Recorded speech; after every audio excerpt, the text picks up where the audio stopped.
আজকের আলোচনাটা শুরু করি চলুন। ভারতের এক প্রাচীন স্থাপত্য আর তার দীর্ঘ ইতিহাসের এক রহস্য নিয়ে। হ্যাঁ, হাতে যে তথ্যসূত্রগুলো এসেছে সেগুলো বলছে আমরা এমন এক মন্দিরের কথা জানব যা শুধু প্রাচীনই নয়, আজও জীবন্ত।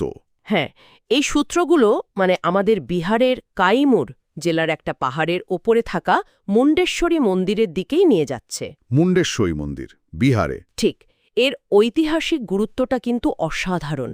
সূত্র অনুযায়ী এটা নির্মাণকাল ধরুন সম্ভবত ১০৮ খ্রিস্টপূর্বাব্দ। ১০৮ খ্রিস্টপূর্বাব্দ? হ্যাঁ, ভাবা যায়। তার মানে তো প্রায় ২০০০ বছরেরও বেশি আগের কথা। এটা ভাবলেই কেমন যেন। আচ্ছা চলুন, এই তথ্যসূত্রগুলো একটু খুঁটিয়ে দেখি কি কি জরুরি বিষয় উঠে আসছে এখান থেকে। দেখুন, সূত্রগুলো প্রথমেই একটা বেশ মৌলিক প্রশ্ন সামনে আনছে যে ভারতের প্রাচীনতম মন্দির আসলে কোনটা। হ্যাঁ, এই প্রশ্নটা তো আসেই। আর সেখানেই কিন্তু মুন্ডেশ্বরী মন্দিরের নামটা আসছে। এখানে মূলত দেবী দুর্গা স্থানীয়ভাবে মুন্ডেশ্বরী দেবী আর চতুর্মুখী শিবলিঙ্গের পূজা হয়, সূত্র থেকে এমনটাই জানা যাচ্ছে। আচ্ছা, কিন্তু শুধু প্রাচীনতম বললেই তো এর পুরো গুরুত্বটা বোঝা যায় না। এর বিশেষত্বটা ঠিক কোথায়? ঠিক, এখানেই সবচেয়ে গুরুত্বপূর্ণ তথ্যটা।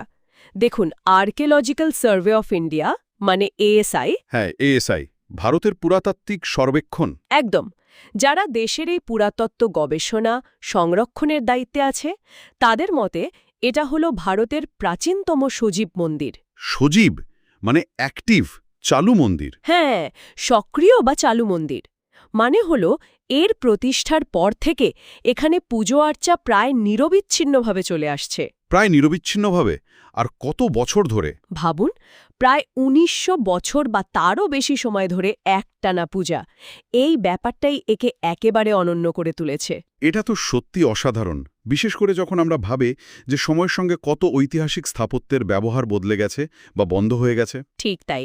এই নিরবচ্ছিন্নতা এই কন্টিনিউইটি এর গুরুত্বটা অনেক বাড়িয়ে দেয়। আচ্ছা, এর স্থাপত্য নিয়েও তো কিছু বলছিলেন, তথ্য আছে নিশ্চয়ই? অবশ্যই আছে। সূত্র জানাচ্ছে এই মন্দিরের স্থাপত্য রীতিটাও স্টাইলটাও বেশ বিরল। কিরকম? এটা অষ্টভুজাকৃতি। হ্যাঁ। ৮টা কোণ আছে এমন পাথরের তৈরি একটা কাঠামো। ৮ কোণা, অষ্টগুণাল।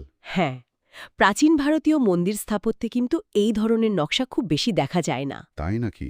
এটা তো খুবই ইন্টারেস্টিং। হ্যাঁ, যা এর প্রত্নতাত্ত্বিক মূল্য আরও বাড়িয়ে দেয়। আর এটা মূলত পাথর কেটেই তৈরি, পাথর খোদাই করে। বাহ! তার একদিকে যেমন এর প্রাচীনত্ব বয়সটা, অন্যদিকে তেমনই এই বিরল স্থাপত্য রীতি। আর এর সঙ্গে যোগ হচ্ছে এই নিরবচ্ছিন্ন উপাসনার ধারা। আচ্ছা, সূত্র কি অন্য বিখ্যাত প্রাচীন মন্দিরগুলোর সঙ্গে কোনো তুলনা করেছে? যেমন ধরুন কোণার্ক বা মহাবালিপুরম। হ্যাঁ, সূত্রতে সেটারও উল্লেখ আছে। যেমন ধরুন দক্ষিণ ভারতের মহাবালিপুরমের রথ বা মন্দিরগুলো, বা ওড়িশার কোণার্ক সূর্য মন্দির, কিংবা মাদুরাই মীনাক্ষী মন্দির। একদম, তামিলনাড়ুর মাদুরাই মীনাক্ষী মন্দির। এই রকম বিখ্যাত এবং প্রাচীন স্থাপত্য তো ভারতে অনেক আছে। কিন্তু প্রাপ্ত তথ্য আর প্রত্নতাত্ত্বিক বিশ্লেষণ অনুযায়ী সময়কালের বিচারে টাইম পিরিয়ডের দিক থেকে মুন্ডেশ্বরী মন্দির এই সবগুলোর থেকেই সম্ভবত প্রাচীন। সম্ভবত প্রাচীনতম? হ্যাঁ, সেরকমই ইঙ্গিত পাওয়া যাচ্ছে। আর বিশেষ করে এর এই সক্রিয় থাকার দিকটা আজও পুজো হওয়ার ব্যাপারটা একে একটা আলাদা পরিচিতি দেয়। তাহলে এই তথ্যসূত্রগুলো থেকে আমরা মূল যে পয়েন্টগুলো পাচ্ছি সেগুলো হলো: ১.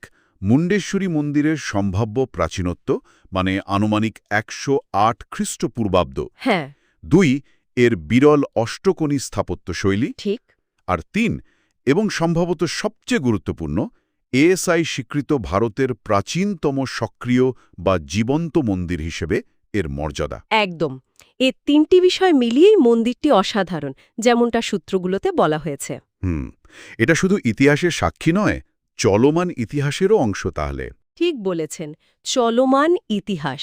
সুতরাং এই আলোচনা থেকে আমরা বিহারের কাইমুর পাহাড়ের উপরে থাকা এই মুন্ডেশ্বরী মন্দিরের ঐতিহাসিক এবং সাংস্কৃতিক তাৎপর্য নিয়ে একটা বেশ স্পষ্ট ধারণা পেলাম। এটা শুধু একটা পুরনো পাথরের কাঠামো নয়, আজও যেন একই রকম প্রাণবন্ত। হ্যাঁ, আর সবশেষে একটা বিষয় কিন্তু ভাবায়, তাই না? কিরকম?